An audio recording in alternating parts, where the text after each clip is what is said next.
और प्रदेश के सभी हमारे उद्यमी बहन और भाइयों, मैं सबसे पहले प्रदेश के सभी सूक्ष्म लघु मध्यम उद्यम क्षेत्र में कार्यरत 96 लाख से अधिक उद्यमियों को और इन सभी इकाइयों में कार्यरत 2 करोड़ से अधिक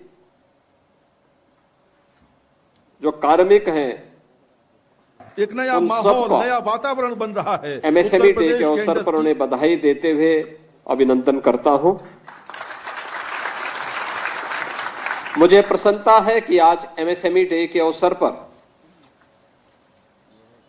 उत्तर प्रदेश अपनी इस पुरातन पहचान को अपनी विरासत के साथ जोड़ करके आदरणीय प्रधानमंत्री मोदी जी के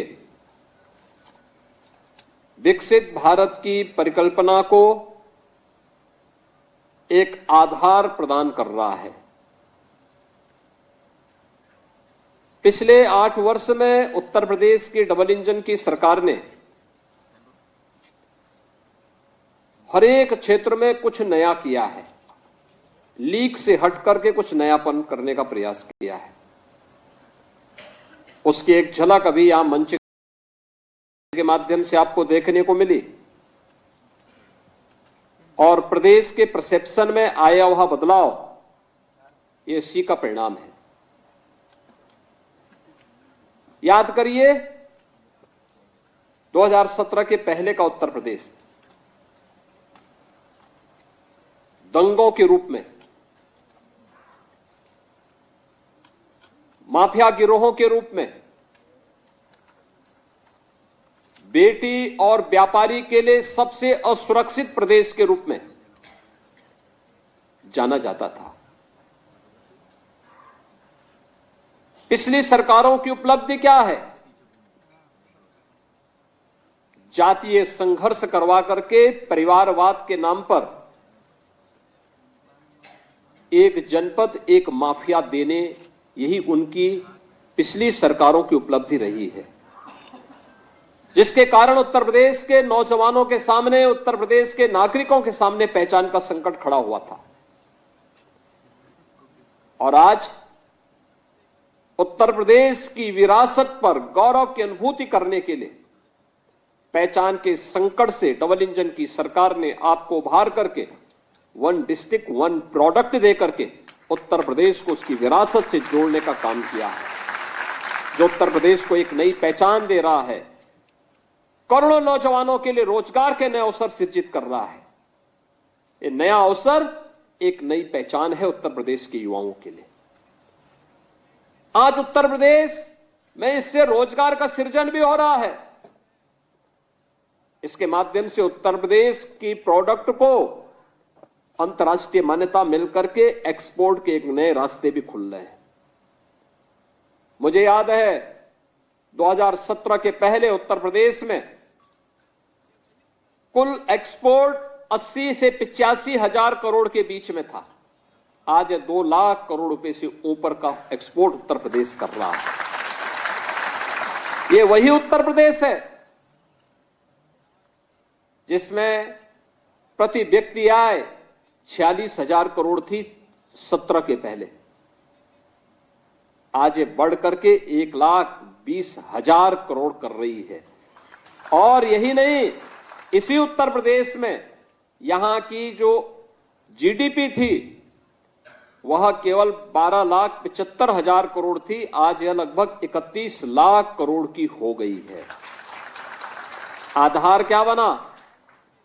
बेहतरीन कानून व्यवस्था, बिना भेदभाव के सबका साथ और सबके विकास के भाव के साथ प्रधानमंत्री जी के मंत्र को अंगीकार करते हुए किए गए कार्य, वर्ल्ड क्लास इंफ्रास्ट्रक्चर और अपनी विरासत को पहचानने का एक प्रयास। और उसी का परिणाम था कि जब उत्तर प्रदेश ने अपनी स्थापना दिवस का कार्यक्रम पहली बार 2018 में 24 जनवरी का आयोजित किया था, उत्तर प्रदेश जो ये नाम बना है, उत्तर प्रदेश का जो ये नामकरण हुआ है, ये 24 जनवरी 1950 को हुआ था। याद करिए, 24 जनवरी 1950 नोटिफिकेशन जारी होते उत्तर प्रदेश नाम की, लेकिन कभी भी आयोजन नहीं हुआ, क्योंकि पिछली सरकारों को जातीय संघर्ष कराने से और जातीय संघर्ष के आधार पर प्रदेश को पहचान के संकट से गुजारने में उन लोगों को फुर्सती नहीं थी। वे अपने परिवार के लिए करते थे, उन्हें प्रदेश से मतलब नहीं था। परिणाम क्या था? इस भीषण संकट के दौर से हम गुजर रहे थे कि उत्तर प्रदेश के नाम पर धर्मशाला तो दूर, होटलों में भी रूम नहीं मिल पाते थे। पैसा देकर के भी लोगों को रूम नहीं मिल पाते थे। पहचान के संकट के दौर से गुजर रहे उत्तर प्रदेश को एक नई पहचान दिलाने के लिए आदरणीय प्रधानमंत्री जी की प्रेरणा से हमने परंपरागत उद्यम को एक पहचान दी, और वह थी वन डिस्ट्रिक्ट वन प्रोडक्ट की। आज मुझे प्रसन्नता है कि वन डिस्ट्रिक्ट वन प्रोडक्ट के साथ हम लोगों ने अनेक अन्य योजनाएं चलाई, जिसमें वन डिस्ट्रिक्ट वन प्रोडक्ट के आधार पर सभी 75 जनपदों की उनकी अपनी एक यूनिक प्रोडक्ट हो। उसको हम तकनीक के साथ में, उसे हम मार्केट के साथ में, उसके हम पैकेजिंग के साथ में, उसको हम डिजाइनिंग के साथ में जोड़ सकें। ये सभी कार्य हम लोगों ने करने के बाद अब उसे एक्सपोर्ट के साथ जोड़ने का काम कर रहे हैं। कॉमन फैसिलिटेशन सेंटर के आज 2 केंद्र यहां पर लोकार्पित भी किए गए हैं, बरेली और मुरादाबाद के। सीएफसी बरेली और सीएफसी मुरादाबाद का भी लोकार्पण किया जा रहा है। एक लंबी श्रृंखला हर जनपद के लिए तैयार हो रही है, जहां के माध्यम से वहां की लोकल उत्पाद को न केवल अच्छी डिजाइन और तकनीक के साथ जोड़ने का, बल्कि उसको पैकेजिंग के साथ जोड़ने के लिए, उसको मार्केट से लिंक करने के लिए भी क्या कुछ संभावनाएं हो सकती हैं, इस दिशा में सीएफसी उन्हें सहयोग कर रही है। प्रदेश के अंदर एमएसएमई सेक्टर की जो संभावनाएं हैं, ये देश के अंदर सबसे ज्यादा है। शेयर की दृष्टि से देखेंगे 14% एमएसएमई यूपी के पास, संख्या की दृष्टि से देखेंगे लगभग 90 लाख से ऊपर है, और उत्तर प्रदेश पहला राज्य है जिसने अपनी एमएसएमई यूनिट को एक सुरक्षा कवच भी दिया है। 5 लाख रुपए का सुरक्षा कवच रजिस्ट्रेशन कराने मात्र भर से उसे प्राप्त हो जाता है। यानी ये 90 से 96 लाख एमएसएमई यूनिट जो यूपी में है, जिन्होंने रजिस्ट्रेशन करवा लिया है, उन्हें उस रजिस्ट्रेशन के साथ ही 5 लाख रुपए का एक सुरक्षा कवर भी मिल गया है। सामाजिक सुरक्षा की गारंटी उन्हें उपलब्ध करवा दी गई है। यह जो गारंटी उन्हें दी जा रही है, इस बात को लेकर के, और आज तो आपने देखा होगा, हमने जो इस वर्ष उत्तर प्रदेश स्थापना दिवस के अवसर पर महामहिम उपराष्ट्रपति जी के कर कमलों से जो एक नई स्कीम लागू की, सीएम युवा के नाम पे उत्तर प्रदेश में मुख्यमंत्री युवा उद्यमी स्कीम, जिसमें किसी भी नौजवान को,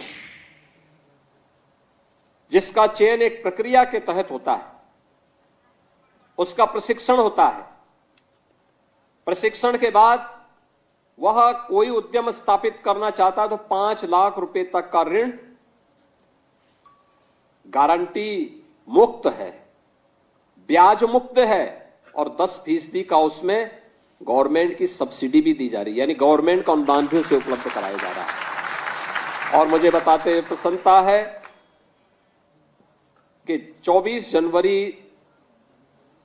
2025 से लेकर के अब तक 55,000 से अधिक युवाओं को इस सुविधा का लाभ प्राप्त हो चुका है। 55,000 से अधिक युवा इससे जुड़ चुके हैं। अब आप मुझे बताइए, 55,000 युवा जो इससे जुड़े हैं, क्या इनका चेहरा देख करके योजना दी गई है? क्या जाति देख करके दी गई है? क्या उसका क्षेत्र, उसकी भाषा देख करके दी गई है? नहीं। ये सबका साथ और सबके विकास के भाव को ध्यान में रख करके उसे उपलब्ध कराया गया है, क्योंकि उत्तर प्रदेश का हर युवा की प्रतिभा और उसकी ऊर्जा का लाभ हम उत्तर प्रदेश के विकास में लगाना चाहते हैं। उत्तर प्रदेश को देश की अग्रणी अर्थव्यवस्था के रूप में स्थापित करना चाहते हैं। इसलिए हमारे लिए जाति मायने नहीं रखती, हमारे लिए तो उसकी प्रतिभा को एक प्लेटफॉर्म उपलब्ध करवाने का कार्य हम कर रहे हैं, और ये सीएम युवा स्कीम उसी का हिस्सा है। ये जो 96 लाख एमएसएमई यूनिट यूपी के अंदर आज कार्यरत हैं, और इसमें लगभग 2 करोड़ लोग जो कार्य कर रहे हैं, आखिर ये यूपी का ही था। 17 के पहले की सरकारें क्या कर रही थी? क्यों उस समय एमएसएमई उद्यम बंद हो गया था? मुझे पिछले दिनों भदोई जाने का अवसर प्राप्त हुआ। याद करिए, भदोई का कारपेट ये बंदे के कगार पर था। अब और तब की स्थिति थी। आज भदोई 12,000 से लेकर 14,000 करोड़ रुपए का कारपेट एक्सपोर्ट कर रहा है। देश के अंदर जो कारपेट एक्सपोर्ट होता है, उनमें अकेले उत्तर प्रदेश 60% का शेयर उत्तर प्रदेश की है, और उत्तर प्रदेश का जितना कारपेट यहां से एक्सपोर्ट हो रहा है, उसमें अकेले 60% भदोई का योगदान उसमें है। छोटा सा जिला है। मुरादाबाद को देखें, वहां का ब्रास आइटम, आप कन्नौज को देखिए, वहां का इत्र, आप फिरोजाबाद को देखें, वहां की ग्लास के आइटम, आप अलीगढ़ को जाइए, वहां के हार्डवेयर, आप लखनऊ की चिकनकारी, अमरोहा का ढोलक, पीलीभीत की बांसुरी, हर एक जनपद में कुछ ना कुछ उत्पाद है, और आज उसको एक प्लेटफॉर्म मिला है। ये 55,000 नौजवान जो आज इसके साथ जुड़ा हुआ है, ये मान के चलिए कि हर वर्ष 1 लाख नौजवान को हम इस सुविधा से जोड़ने जा रहे हैं, और पहले चरण में 5 लाख रुपए का मूलधन जब वो वापस करेगा, तो दूसरे चरण में इसको 7.5 लाख रुपए तक का गारंटी मुक्त, ब्याज मुक्त ऋण की सुविधा उपलब्ध होगी। तीसरे चरण में 10 लाख तक का हम उसे उपलब्ध करवाएंगे। यानी सरकार जब बिना भेदभाव के कार्य करती है, तो पूरा प्रदेश लाभान्वित होता है, और ये उसी क्रम का हिस्सा है। एक तरफ इनके माध्यम से हमने ओडीओपी से जुड़े हुए, विश्वकर्मा श्रम सम्मान से जुड़े हुए अपने युवा उद्यमियों को ट्रेनिंग दी, और ट्रेनिंग के साथ साथ उसे टूल किट भी उपलब्ध करवाया है। याद करिए, टूल किट के माध्यम से उसको एक पहचान मिल रही है। उसको टूल किट के लिए कहीं और नहीं जाना पड़ रहा है। बताया भी जाता कि भाई ये जेम पोर्टल है, इस पोर्टल में आप जाएंगे, यहां आपको ये सभी इक्विपमेंट मिल जाएंगे। आपको बहुत दौड़ धूप करने की आवश्यकता नहीं, सस्ते में मिलेंगे, इसकी गारंटी है। ये सभी चीजें उपलब्ध करवाई जा रही हैं, और आज ये सभी चीजें यहां पर आते हुए हम लोगों ने इसमें पिछले 8 वर्ष में बहुत कुछ काम किया है। फ्लैश पार्क, यानी निजी क्षेत्र में भी औद्योगिक पार्क बन सकते हैं। बहुत बार प्रश्न हमारे सामने आया कि निजी क्षेत्र में लोग औद्योगिक पार्क बनाएंगे, वहां की कनेक्टिविटी क्या होगी? हम लोगों ने कहा कि देखिए 10 एकड़ से लेकर के 50 एकड़ के क्षेत्रफल में बनना है, और यहां पे उद्यम लगाने के लिए एक व्यवस्था दी जा रही है, तो कनेक्टिविटी भी उत्तर प्रदेश सरकार देगी। हम लोगों ने वहां पे कनेक्टिविटी के जो भी मामले आए थे, पीडब्ल्यूडी से कह करके वहां पे हम लोगों ने कनेक्टिविटी के साथ वहां पे अच्छी रोड 4 लेन और 2 लेन की सड़कों से जोड़ने का काम किया है। फ्लेटेड फैक्ट्री, अब स्वाभाविक रूप से डिमांड के अनुसार लैंड की आवश्यकता की पूर्ति की जा रही है, लेकिन फिर भी हमारा प्रयास होना चाहिए भविष्य की आवश्यकता को देखते हुए, क्या हम हॉरिजॉन्टल की बजाय वर्टिकल जा सकते हैं? फ्लेटेड फैक्ट्री उसका एक नमूना है। कई स्थानों पर फ्लैटेड फैक्ट्री का काम भी प्रारंभ हुआ है, उसको बहुत जल्दी हम लोकार्पण करने जा रहे हैं। प्रदेश के अंदर युवाओं के लिए यूथ अड्डा बनाने का एक कार्यक्रम, जहां जाएं उनको बताया जा सके कि आप इस फील्ड में प्रशिक्षण ले लीजिए, आपको हम बैंक से जोड़ते हैं, आपको इस सुविधा मिल जाएगी। यानी उन युवाओं के लिए यूथ अड्डे में सारी सुविधा उपलब्ध होगी, जहां के माध्यम से हम उनको बताएंगे कि किस फील्ड में उसको काम करना है। उसके लिए एक नया प्लेटफॉर्म वहां उपलब्ध करवाया गया है। अब उसे कार्यालय का चक्कर नहीं लगाना, एक जगह में बैठ करके वहां पे सारी सुविधाओं को देख सकता है, उसे फैसिलिटेट करेगा यह उत्तर प्रदेश सरकार का एमएसएमई विभाग। और इन सभी कार्यक्रमों के साथ साथ आज जो अन्य कार्यक्रम यहां पर किए गए हैं कि हम लोगों ने अभी यहां पर विश्वकर्मा श्रम सम्मान के माध्यम से भी जो परंपरागत हमारे हस्तशिल्पी और कारीगर थे, उन सबको भी टूल किट और उनके प्रशिक्षण का भी कार्यक्रम चलाया। आज पीएम विश्वकर्मा के रूप में देश के अंदर एक योजना बड़ी लोकप्रिय हो रही है। हर गांव में, हर कस्बे में ऐसे परंपरागत रूप से 16-17 कैटेगरी ऐसी हैं जो हमारी दैनिक जीवन की आवश्यकता की हिस्से बने हुए हैं। कोई नाव है, कोई मोची है, कोई बढ़ई है, कोई राजमिस्त्री है, कोई हलवाई है। किसी न किसी कार्य के साथ हमारा वास्ता उनके साथ दैनिक रूप में पड़ता है, लेकिन उपेक्षित था। आज की आवश्यकता के अनुरूप वह अपने आप को सर्वाइव नहीं कर पा रहा था। हमने उसके लिए भी एक योजना बनाई और विश्वकर्मा श्रम सम्मान योजना के माध्यम से उन्हें जोड़ने का काम किया। टूल किट उपलब्ध करवाए। 1 लाख से अधिक ऐसे हस्तशिल्पी अब तक उत्तर प्रदेश के अंदर, कारीगर इसके माध्यम से उत्तर प्रदेश के अंदर लाभान्वित हुए हैं, जिन्हें टूल किट उपलब्ध कराया गया है। सस्ते में लोन उपलब्ध करवाने का काम करवाया गया है। और आज इन सब के लिए एक बृहद प्लेटफॉर्म उपलब्ध करवाने के लिए कर्टेन रेजर जारी किया गया है। इस वर्ष के हमारे इंटरनेशनल ट्रेड शो के लिए, international trade show Uttar Pradesh की एमएसएमई की क्या ग्रोथ हुई है, इसको डिस्प्ले करने का एक मंच होता है, जहां पर देश और दुनिया उत्तर प्रदेश के इस पोटेंशियल को देखती है।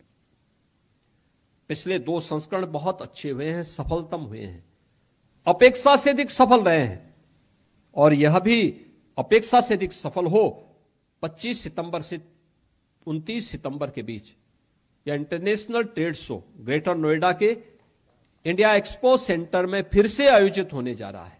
और मुझे लगता है कि इसकी तैयारी अभी से हमें यहां पे करनी होगी। अभी से इसकी तैयारियां भी चल रही हैं। उत्तर प्रदेश के प्रोडक्ट को फिर एक मंच वहां पर मिलेगा। देश और दुनिया के बायर्स वहां पर आकर के उत्तर प्रदेश की सामर्थ्य को, उत्तर प्रदेश की शक्ति को वहां पर एक मंच से देखेंगे। आज आपने यहां पे देखा होगा, हमने मंच पर उन सभी उद्यमियों को भी सम्मानित किया है जिन्होंने यहां पर अच्छा काम किया है। अब सीएम युवा का मोबाइल ऐप भी यहां पर प्रारंभ कर दिया गया है। आप उसके माध्यम से ऑनलाइन भी इस सेवा का लाभ ले सकते हैं। साथ साथ हमने यहां पर आज यहां पे उत्तर प्रदेश में वाराणसी के ह्यूमन वेलफेयर एसोसिएशन के साथ एक एमओयू भी किया है। यानी जो उत्तर प्रदेश की प्रोडक्ट है, इसको जीआई टैग मिले, वैश्विक मान्यता प्राप्त हो, वहां पे उससे मान्य किया जा सके, इसके लिए एक एमओयू किया। अब तक उत्तर प्रदेश की 77, यानी देश के अंदर सर्वाधिक है, 77 प्रोडक्ट को जीआई टैग मिला है। और हम लोग 75 नए आवेदन हमने इसमें फाइल किए हुए हैं। उत्तर प्रदेश की स्पीड इसी रूप में आगे बढ़नी चाहिए। हर एक चीज को, कोई हमारे हस्तशिल्पी और कारीगरों के हक पर कोई दूसरा व्यक्ति अपना दावेदारी न प्रस्तुत कर सके। इसके लिए आवश्यक है कि उस जनपद के नाम पर, उस प्रदेश के नाम पर ये जीआई टैग होना ही चाहिए। और हम उसको उसकी पहचान के साथ जोड़ने का काम कर रहे हैं। यह एक एमओयू आज यहां पर इनके साथ यहां पे हुआ ही है। लेकिन एमएसएमई नीति के अंतर्गत हमने चेक वितरण के कार्य भी किए हैं।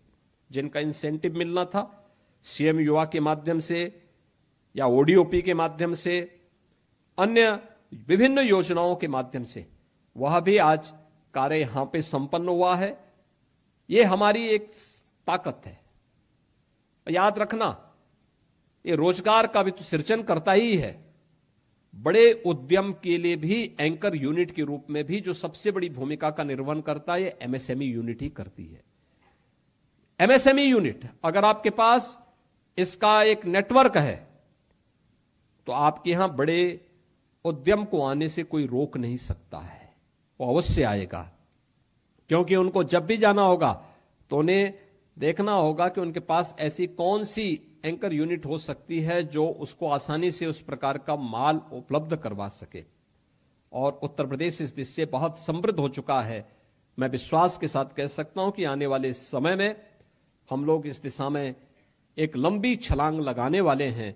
आदरणीय प्रधानमंत्री जी के उन संकल्पों को, जो भारत को उत्तर प्रदेश की ग्रोथ इंजन के रूप में स्थापित करने का उनका संकल्प था, उसकी प्रतिपूर्ति करने के साथ साथ विकसित भारत के संकल्प को पूरा करने में उत्तर प्रदेश एक बड़ी भूमिका का निर्वहन करेगा। इस विश्वास के साथ आज एमएसएमई डे के अवसर पर मैं उत्तर प्रदेश के अपने सभी एमएसएमई उद्यमियों को, वहां के सभी कार्मिकों को एक बार फिर से बधाई देता हूं, अपनी शुभकामनाएं देता हूं और विश्वास करता हूं कि वे अपनी इस सामर्थ्य का परिचय, इस प्रतिभा का परिचय लगातार देते रहेंगे। मार्केट की डिमांड के अनुसार उसे आगे बढ़ाने में अपना योगदान देंगे। आप सबके प्रति मेरी शुभकामनाएं हैं। धन्यवाद। जय हिंद।